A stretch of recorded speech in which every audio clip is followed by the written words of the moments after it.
അസ്സലാമലൈക്കും. അപ്പോൾ എക്സാമൊക്കെ നടന്നുകൊണ്ടിരിക്കണതാണ്.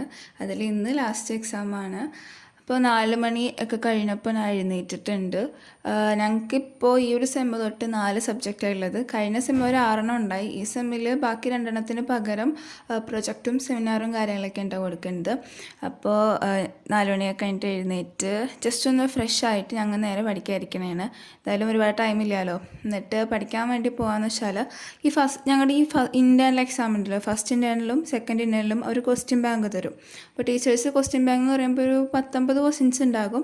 അതിൽ നിന്നായിരിക്കും വരാൻ പോണത്. അപ്പോൾ ആൻസേഴ്സ് നമ്മൾ കണ്ടുപിടിക്കണം, പഠിക്കണം, പോയി എഴുതണം, അങ്ങനെയാണ്. അപ്പോൾ എന്തായാലും ക്വസ്റ്റ്യൻ ബാങ്ക് തന്നത് അതിൻ്റെ ആൻസേഴ്സ് ഇപ്പം ഞാൻ എഴുതി വെക്കണേണ്. എന്നിട്ട് ക്ലാസ്സിൽ ചെന്നിട്ടൊരു 3 അവർ എന്തോ നമുക്ക് പഠിക്കാൻ ടൈമുണ്ട്. 11 മണിക്കെന്തോ ആണ് എക്സാം സ്റ്റാർട്ട് ചെയ്യണത്. അപ്പോൾ 8 മണിക്ക് ഞാൻ എന്തായാലും ക്ലാസ്സിലെത്തും. അപ്പോൾ 8 തൊട്ട് 11 മണി വരെ പഠിക്കാനുള്ള ടൈം അവിടെ കിട്ടുന്നതാണ്. അപ്പോൾ എന്തായാലും ജസ്റ്റ് ഇങ്ങനെ എഴുതി വെക്കലും കാര്യങ്ങളും മാത്രമേ ഇപ്പോൾ ചെയ്യുന്നുള്ളൂ. ക്വസ്റ്റ്യൻസ് കുറച്ച് അധികം ഉള്ളതുകൊണ്ട് അതെന്തായാലും ടൈം എടുക്കും. പിന്നെ നമ്മൾ PDF നമുക്ക് തന്നെ നോട്ട് ഭയങ്കര സിമ്പിളായിട്ടുള്ള നോട്ടായിരിക്കില്ല. അപ്പോൾ അതിൽ നിന്ന് ഒരിക്കലും നമ്മൾ ഇത്ര മാർക്കിൻ്റെ ആൻസേഴ്സ് കിട്ടാത്തതുകൊണ്ട് PDF നിന്ന് നമ്മൾ സെർച്ച് ചെയ്തൊക്കെ എടുക്കേണ്ടി വരും. ഇന്നത്തെ സബ്ജക്റ്റ് എന്ന് പറയുന്നത് ISE ആണ്, ഇൻഡസ്ട്രിയൽ സേഫ്റ്റി എഞ്ചിനീയറിംഗ് ആണ്. അത് കോമൺ ആയിട്ട് എല്ലാ ബ്രാഞ്ചിനുമുള്ള ഒരു സബ്ജക്റ്റാണ്. എല്ലാ സെമ്മിലും ഇതുപോലെ കോമൺ ആയിട്ട് എല്ലാ ബ്രാഞ്ചിനും പഠിക്കാൻ വേണ്ടി ഒരു സബ്ജക്റ്റ് ഉണ്ടാകും കോമൺ ആയിട്ടുള്ളത്. ഈ സെമ്മിലുള്ള സബ്ജക്റ്റാണ് ISE എന്ന് പറയുന്നത്. അതെന്ന് പറഞ്ഞാൽ പേരിൽ നിന്ന് നമുക്ക് മനസ്സിലാൻ പറ്റുള്ളൂ. ജസ്റ്റ് സേഫ്റ്റി മെഷേഴ്സും കാര്യങ്ങളും എന്തൊക്കെയാണ് അവിടെ ഉണ്ടാകാൻ പോകേണ്ട പ്രശ്നങ്ങൾ, ഡേഞ്ചേഴ്സ്, ഹസാർഡ്സ് കാര്യങ്ങളൊക്കെയാണ് അതിൽ പഠിപ്പിക്കുന്നത്. അപ്പോൾ 1-2 ക്വസ്റ്റ്യൻസ് അല്ലാണ്ട് ബാക്കിയുള്ള എല്ലാ ക്വസ്റ്റ്യൻ്റെ ആൻസറൊക്കെ ഞാൻ എഴുതിയിട്ടുണ്ട്. ഇനിയിപ്പോൾ ഞാൻ ക്ലാസ്സിൽ ചെന്നിട്ടാണ് ബാക്കി പഠിക്കാനൊക്കെ പോകുന്നത്. അപ്പോൾ കഴിഞ്ഞ വീഡിയോയിൽ സെമിനാറിൻ്റെ കാര്യം പറഞ്ഞിട്ടുണ്ടായി. അപ്പോൾ എങ്ങനെ ഉണ്ടായിരുന്നു കുറേ പേര് ചോദിച്ചു. സെമിനാർ അത്യാവശ്യം നല്ല രീതിക്ക് തന്നെ ഞാൻ കഴിഞ്ഞു വന്നു. വൈവക്ക് ഫസ്റ്റ് ഒരു ബ്ലാങ്കായി നിന്നെങ്കിലും പിന്നെ ഞാൻ ആൻസർ പറഞ്ഞിട്ടുണ്ടായി. അപ്പോൾ അതെല്ലാം കഴിഞ്ഞിട്ട് പഠിത്തമൊക്കെ കഴിഞ്ഞിട്ട് ഞാനിപ്പോൾ യൂണിഫോമൊക്കെ തേക്കാൻ പോവാണ്. കഴിഞ്ഞ ഒരു ദിവസം തേച്ചപ്പോൾ ഞാൻ കറക്റ്റ് ചൂട് വെച്ചെങ്കിൽ പോലും ഞാൻ നേരെ എടുത്ത് ഷർട്ടിലോട്ടേക്ക് വെച്ചപ്പോൾ പെട്ടെന്ന് ഇങ്ങനെ പിടിക്കണ പോലെ തോന്നിച്ച, കരിയണ പോലെ ഫീൽ ചെയ്ത്. അപ്പോൾ എപ്പോൾ തേക്കാനാണെങ്കിലും അതിന് തൊട്ട് മുന്നേ ഞാൻ ആ ഷീറ്റിലിട്ട് ചൂടൊക്കെ ഒന്ന് സെറ്റാക്കിയിട്ട് മാത്രമേ തേക്കാറുള്ളൂ. കാരണം അന്ന് എൻ്റെ കയ്യിലാണ് ഏകദേശം ഉരുക്കി പിടിക്കാൻ പോയി, പക്ഷേ എന്തോ ഒരു ഭാഗ്യത്തിന് പിടിച്ചില്ല എന്നുള്ള മട്ടിലായിരുന്നു. അങ്ങനെ തേച്ചെല്ലാം കഴിഞ്ഞിട്ട് ഞാൻ കുളിച്ച് റെഡിയായി വന്നിട്ടുണ്ട്. എന്നിട്ട് ബുക്കും കാര്യങ്ങളൊക്കെ എടുത്ത് വെക്കുന്നുണ്ട്. പിന്നെ ഇതിന് വരക്കാനും പിടിക്കാനും ഒന്നും ഇല്ലാത്തതുകൊണ്ട് ജസ്റ്റ് 2 പേനെ എടുക്കുന്നുള്ളൂ. കാൽക്കുലേഷനും ചെറുതായിട്ടേ ഉള്ളൂ. 1-2 ക്വസ്റ്റ്യൻസ് ന്യൂമറിക്കൽ പ്രോബ്ലംസ് മാത്രമേ ഉള്ളൂ. അപ്പോൾ പക്ഷേ കാൽക്കുലേറ്റർ വേണം.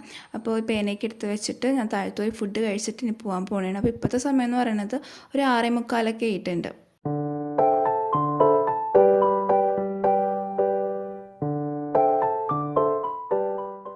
അപ്പോൾ ഇന്ന് രാവിലത്തെ ഫുഡ് എന്ന് പറയുന്നത് പുട്ടും പഴമാണ്. ഏത്തപ്പഴം എനിക്ക് നേരിട്ട് പുട്ടിനോട് ഇങ്ങനെ വെറുതെ തിന്നാൻ ഇഷ്ടമില്ലാത്തതുകൊണ്ട് അതിങ്ങനെ വാട്ടിയിട്ട് തരുന്നത്, അത് പുട്ടിനൊപ്പം കഴിക്കാൻ എനിക്ക് വലിയ ഇഷ്ടമാണ്.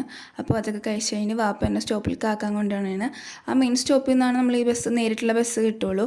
അപ്പോൾ സ്റ്റോപ്പിലെത്തിയിട്ടുണ്ട്. ആൾക്കാരും ഈ നേരം വൈകുമ്പോൾ ഈ ഭാഗമൊക്കെ കാണാൻ എനിക്ക് ഒത്തിരി ഇഷ്ടമാണ്. അപ്പോൾ ക്ലാസ്സിലും എത്തിയിട്ടുണ്ട്. ഇതാണ് എൻ്റെ കോളേജ് എന്നൊക്കെ പറയണത്. 11 മണിക്ക് എക്സാം ഉള്ളതുകൊണ്ട് എല്ലാവരും ഒന്നും ഇപ്പോൾ വരാറില്ല. പ്രത്യേകിച്ച് ഇത്രയും 8 മണി 7 ഞാൻ ക്ലാസ്സിൽ കറക്റ്റ് എത്തുന്ന 7:45. ആ സമയത്ത് 1-2 പേര് വന്നാലായി എന്നുള്ള മട്ടാണ്. അപ്പോൾ കുറച്ച് കഴിഞ്ഞപ്പോൾ ഞങ്ങൾ ക്ലാസ്സിലിരുന്ന് പഠിക്കാൻ തുടങ്ങിയിട്ടുണ്ട്. എക്സാം ആയതുകൊണ്ട് ബാക്കിയുള്ളവരും പഠിക്കാൻ തുടങ്ങിയിട്ടുണ്ടായി. പിന്നെ അവിടെ ക്ലാസ്സിലിരുന്ന് മതി. അപ്പോൾ ക്യാൻറ്റീൻ്റെ എവിടെയെങ്കിലും പഠിക്കാൻ നേരത്തെ ക്യാൻറ്റീൻ്റെ അങ്ങോട്ട് പോയപ്പോൾ അവിടെ കുറേ പിള്ളേരിരുന്ന് വായിക്കലും പിടിക്കലൊക്കെ എന്നിട്ട് ഭയങ്കര സൗണ്ടായിരുന്നു. അപ്പം ഞങ്ങൾ ഈ ജിമ്മിൻ്റെ അങ്ങോട്ടേക്ക് മാറിയപ്പോൾ കുറച്ച് സമാധാനത്തിൽ ഇരുന്ന് പഠിക്കണമായിരുന്നു. അങ്ങനെ അതെല്ലാം കഴിഞ്ഞിട്ട് എക്സാമിൻ്റെ ടൈമായി. എക്സാം അടുത്ത് വരുമ്പോൾ ഒരു അന്യായ പഠിത്തം ഉണ്ടല്ലോ, അതാണ് ഇവിടെ എല്ലാവർക്കും കണ്ടുകൊണ്ടിരിക്കുന്നത്. അതുവരെ ഇല്ലാത്ത പഠിത്തവും ക്വസ്റ്റ്യൻസും കാര്യങ്ങളൊക്കെ ആയിരിക്കും. അങ്ങനെ എക്സാം കഴിഞ്ഞിട്ട് ഞാൻ നേരെ വീട്ടിലേക്കല്ല കേട്ടോ പോണത്. ഞാൻ കച്ചേരിപ്പടിയിലാണ് പോണത്. ഉമ്മക്ക് കുറച്ച് തുണിയും കാര്യങ്ങളൊക്കെ എടുക്കാനുണ്ട്. അപ്പോൾ സന വീട്ടിൽ നിന്ന് വരും. ഞാനപ്പോൾ സനക്ക് കൂട്ട് പോകുന്ന രീതിക്കാണ്. പക്ഷേ ഒരു അബദ്ധം പറ്റിയെന്താണെന്ന് വെച്ചാൽ ഞാനും സനായും ഇറങ്ങിയ ടൈം സെയിം ആണ്.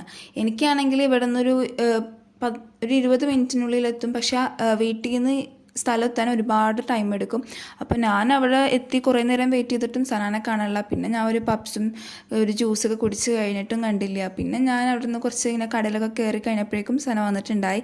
പിന്നെ സന കാര്യങ്ങളൊക്കെ മെറ്റീരിയലും കാര്യങ്ങളും ആൾക്കാർ കൂടുതൽ അറിയുന്നത്. അപ്പോൾ അതിനൊക്കെ വെച്ചിട്ട് അവൾ ഉടുപ്പും കാര്യങ്ങളും തുണിയൊക്കെ എടുക്കുന്നുണ്ടായി. ഉടുപ്പ് കാണിച്ചിട്ട് പിന്നെ മെറ്റീരിയലൊക്കെ ചോദിച്ച് കളറൊക്കെ ചോദിച്ചെടുക്കുന്നുണ്ടായി. അപ്പോൾ അതെല്ലാം കഴിഞ്ഞ് ഞാൻ തിരിച്ച് വീട്ടിലേക്ക് പോവാണ്. അപ്പോൾ ഇത്രയേ ഉള്ളൂ ഇന്നത്തെ വീഡിയോ. നിങ്ങൾക്ക് ഇഷ്ടമെങ്കിൽ ലൈക്ക് ചെയ്യുക, ഷെയർ ചെയ്യുക. പിന്നെ ഇതുപോലത്തെ വീഡിയോക്ക് വേണ്ടി എൻ്റെ ചാനൽ സബ്സ്ക്രൈബ് ചെയ്യുക. പിന്നെ എന്തെങ്കിലും ഐഡിയ ഉണ്ടെങ്കിൽ കമൻറ്റ് ചെയ്യുക. അപ്പോൾ അടുത്ത വീഡിയോയിൽ കാണുന്നവരെ ബൈ ബൈ.